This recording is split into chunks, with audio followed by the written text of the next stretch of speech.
she plays violin, and she writes really awesome songs. Hi, Ada. Thanks so much for joining me today. Hi, I'm so happy to be here. Yeah, so I was hoping that you could maybe show us your violin and the cool different ways that you play it. Sure, I'd love to. All right, so maybe I'll go in order when I started. So I started playing violin as a kid, and I started playing classical music with the bow, kind of like this.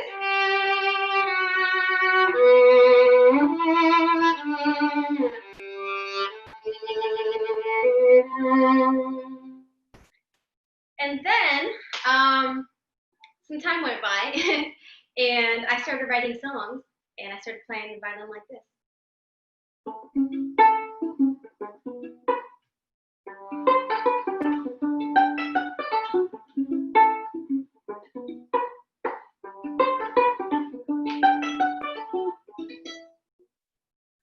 Wow, that's so cool. I didn't even know you could play the violin like that. Now, is there a type of name for when you play it with the bow versus when you kind of pluck it?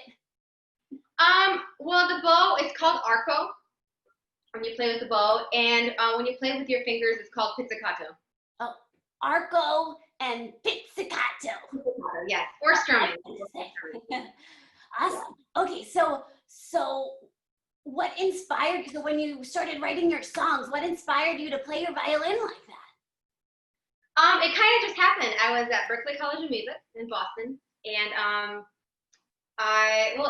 it's sort of a long story, but basically I was starting to learn jazz. I was starting to learn how to sing jazz. And I was sitting on the floor of a Berklee practice room, and I had a book called The Real Book on the floor. It's like jazz standards. And I had my violin in my lap like this, and I wanted to learn how to sing these jazz songs. So I opened up to one of the songs. Let's say it was like Fly Me to the Moon or something. So I was like, okay, D. So fly me to the G. Boom. Next chord is C. And let me play among the stars, F. And I was like, oh, that's kind of cool. I didn't realize I could do that. That sounds kind of good. So I had this moment of, okay, this is cool. So I just kept doing that. I kept learning songs that way, like accompanying myself. Because I don't play guitar or anything. Now I play a little bit. At the time, I didn't play any. So I was like, okay, so I don't have to rely on another musician to accompany me. I could accompany myself while singing. So yeah, it kind of just became a thing. And then later on, I started writing songs, and it just naturally was connected to me, you know? That's awesome. So you just basically took what you do and made it your own thing and made it your own unique way of playing. I love that. That's so great. So you mentioned songwriting, and you're a wonderful songwriting. And sometimes, you know, I see you on Instagram, and you'll improvise a song, and it always comes out so good. Do you have like a process when you songwrite, or do you kind of just sit down and it comes out? Both. It usually just comes out when I least expect it. Like sometimes if I'm taking a walk, I just hear it. I hear music in my head, or if it's 2 a.m. and I should be sleeping, but I'm in bed, like I can't sleep because I hear all this music in my head. So great timing. And yeah, I usually just hear it random times. It's usually inspired by different experiences in my life, or maybe something I read in a book, or maybe a conversation I had with somebody. So I feel like the best stuff comes out when I'm not planning it, when it just kind of happens. But a few weeks ago, I was sort of forced to write a song because I was involved in a project called Make Music, and they gave me 24 hours it was an assignment, like 24 hours to write a song inspired by a conversation you have with a stranger.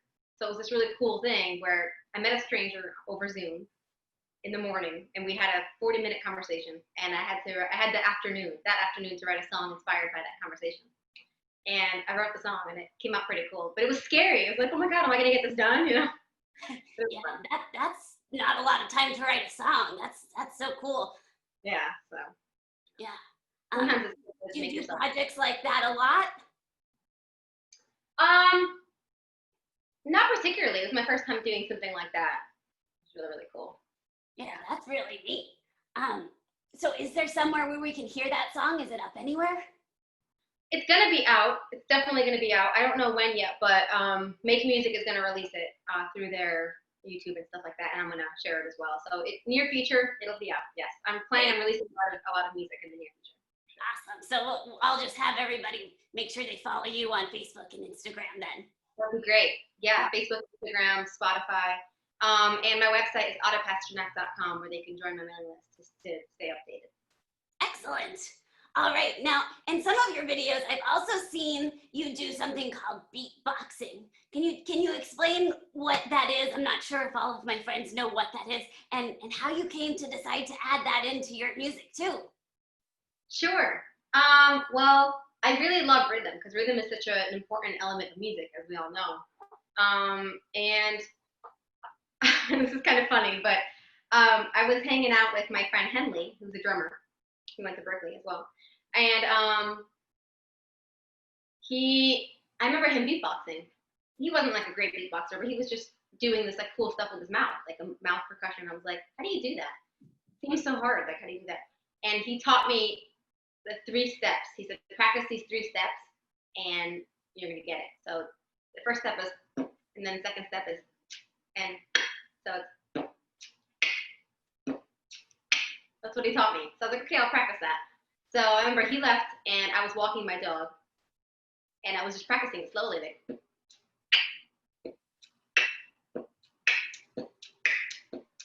and then I started like getting faster and faster and I was experimenting with rhythms, like, you know, I was having some fun with it. And I really like to do that, like when I record songs and write songs, because I feel like it's the rhythms that I hear and that I feel, it's very authentic to me. So one thing that I'm learning when I'm recording and making music is not to necessarily let a producer or somebody else put a beat on my song before I experiment with my own rhythms, you know? So yeah, I have beatbox in some of my music, and my songs that are going to be coming out in the near future are going to have my beatboxing on it for sure. That's great. So if I wanted to learn how to beatbox, okay, can you? So I would go, and then. Yeah, totally. You can learn. So I just practice that over and over again, and then eventually I get better at it. Yes. Yeah. The 3 steps. So it's.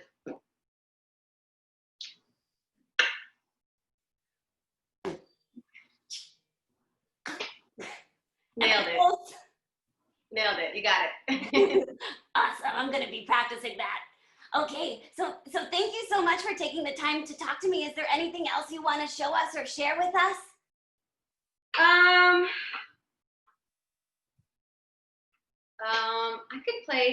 could play a little bit of a song. Let me think which one. Great.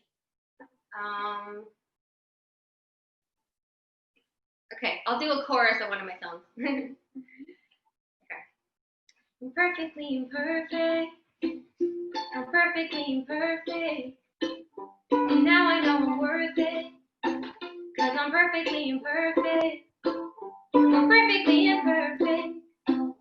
We're perfectly imperfect. Yes, we are. And now I know I'm worth it. 'Cause I'm perfectly imperfect. Ooh. Hooray! That was wonderful. Thank you so much. Okay, so I'm going to link all of your social media and your website when we post this so everyone can follow you. But thank you so much for showing us your awesome ways of playing and sharing your songwriting and beatboxing with us. We really appreciate it. Anytime. Okay, thanks so much, Ada.